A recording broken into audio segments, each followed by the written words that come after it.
30 પસ્તા તહેવાર પર રાજકોટના તમામ રોડ રસ્તાઓ પર અને મુખ્ય ચોક પર રાજકોટ શહેર પોલીસનું સઘન ચેકિંગ।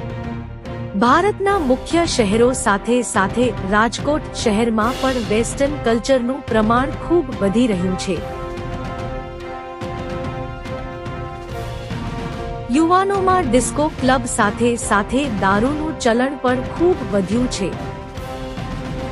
રાજકોટ શહેરની સામાન્ય જનતા કોઈ દુર્ઘટનાનો શિકાર ન બને તે માટે રાજકોટ શહેર પોલીસ દ્વારા લુખ્ખા તત્વો ડ્રિંક એન્ડ ડ્રાઈવ તેમજ દારૂનું સ્મગલિંગ કરતા બુટલેગર અને પકડવા પોલીસ દ્વારા સખત ચેકિંગ કરવામાં આવી રહ્યું છે।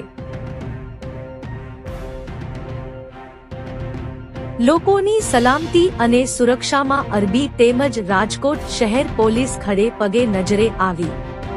રિપોર્ટર દેવ ટંકારિયા।